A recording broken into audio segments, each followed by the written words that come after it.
Patrick? Walaikum salam. Very good. And Brother Patrick, you became a Muslim. In the videos, you became a Muslim in only 6 minutes. And people are wondering, how can you take it seriously if you became a Muslim so fast and so so quickly? So obviously you have taken it seriously. You're growing a beard now as well, alhamdulillah. Yes, I am. Yeah. Okay, right. Following the sunnah of the Prophet Muhammad, peace be upon him. Now, Brother Patrick, first question really is, how's it been since you've been a Muslim? Because you became a Muslim, alhamdulillah, about 6 months ago, here in northwest London, in a matter of only a few minutes, literally, well, almost like 6 minutes. So how's it been being a Muslim? It's been great. I'm very happy. Feel a lot healthier as well. You know, I've been very positive. You know, I feel really peaceful as well. You know, You've been going to the mosque and praying and fasting? yeah, I've been fasting. I fast Mondays and Thursdays. I Fast Mondays and Thursdays like the way of the Prophet Muhammad, peace be upon him. try and do a bit extra. Yeah. Go to the masjid when I can. Yes. You're going to the mosque whenever you can. That's brilliant, mashallah. And practicing Islam, how do you feel spiritually? I feel really good spiritually. I feel really happy, you know, especially when I pray as well. Like, you know, I feel a really good, strong connection with God, and you know, I just feel so happy. You know. That sounds really good. You mentioned the word happiness a few times there. Sounds really good, alhamdulillah. And the next question really is, why did you become a Muslim in only 6 minutes? I mean, it seems right. I mean, I was surprised when it happened because when I interviewed you, you said that you accepted Muhammad was a messenger of God, peace be upon him, but you said you were still a Catholic, which threw me out completely. You threw me because the conversation was unrehearsed and it was just off the cuff. So why did you suddenly become a Muslim in 6 minutes? I had a lot of knowledge before that. I've read about Islam and I've read the Quran and I've read quite a few books. You know, I read about the life story of the Prophet, peace and blessings upon him. I've also lived in a Muslim country for a year, so I had quite a bit of knowledge before that, and you know, and I'd already been reading on it. So I mean, I wasn't aware of that when I stopped you in the street, that you had knowledge about Islam, but clearly you said you did have some knowledge about Islam, and you'd also lived in a Muslim country as well? yes, I did. I worked and lived in a Muslim country as well, so that gave me a lot of knowledge and background. Yeah. Gave me a good understanding. And the people there had told you about Islam as well? Yeah, a lot of people. Yeah, I spoke to people, asked a lot of questions and learnt a lot that way. Yeah, from people. Yeah. Alhamdulillah, that sounds good. And the next question really is, Brother Patrick, why didn't you become a Muslim? Why didn't you take your Shahada when you were in the Muslim country? Well, while I was there, no one actually invited me or asked me, so I never took it because no one asked. So no one actually asked you to become a Muslim? Okay. Even though I was asking questions, I never got asked. You never got asked, so that's why you didn't take a Shahada. Okay, fair enough. And because I asked you at that interview 6 months ago, you took Shahada, alhamdulillah. Okay. And what is your advice to people who are searching out there, Catholics or Christians or non-Muslims in general?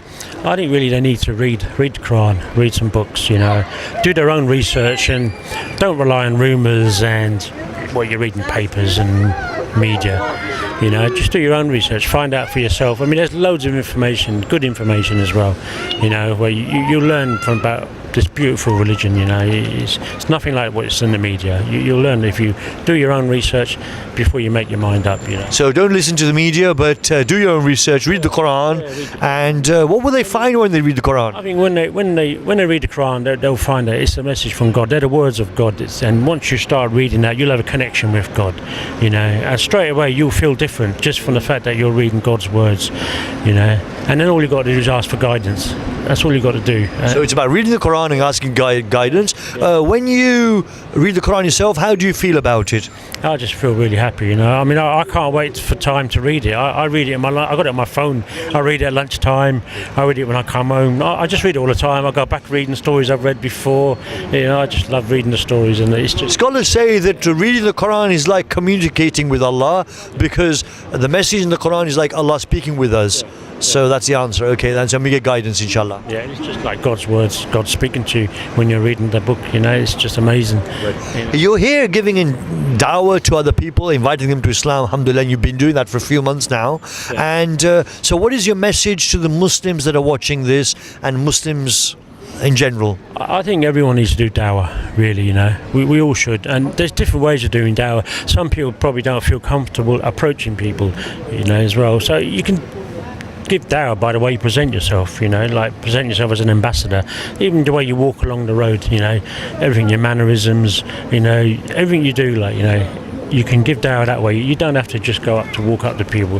It's just the way people perceive you can help. If people see you're a kind person, you're a nice person, you know, you don't rush around like mad, throwing your rubbish on the floor and all that. If people see that, then they'll realise, you know, what beautiful people Muslims are and how peaceful they are, you know. And that's the best dawah in one respect, is how people view you as well, you know.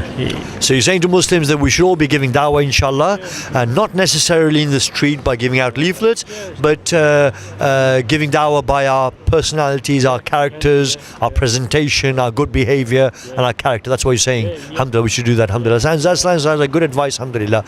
And anything else you'd like to say at all, Brother Patrick? I understand from when we weren't being filmed that you've actually got there's a name you'd like to be called by, a Muslim name. Yeah, I like Zachariah. I like the story about Zachariah, the piece of the Prophet Zachariah or Zachariah in the Bible. Peace be upon him. That's right. Yeah, you like us to call you Zachariah. Yeah. Okay. I like that name. Yeah, it's a nice name. Okay, Brother Zachariah, very, very nice to come and give an interview. And maybe in a few months' time you could give us another interview and tell us a bit more about how you're getting on. Sure. But certainly you sound very happy being a Muslim, and you're encouraging other Muslims to practice Islam better and go out and give the message, give dawah, inshallah, and non-Muslims to look into the Quran. And when they look in, hopefully, inshallah, you say that if they ask for guidance, they'll get guidance, inshallah. Yeah, they will get guidance if they ask for it. They will do. Yeah. Inshallah, sounds good. Alhamdulillah. Jazakallahu khairan. Assalamu alaikum, Brother Patrick, who is now Brother Zachariah. Jazakallahu khairan. I won't stop you anymore. I won't hold you up. I'll let you carry on giving dawah and make dua for us. Remember us in your prayers, inshallah. Thank you. Assalamu alaikum wa rahmatullahi wa barakatuh.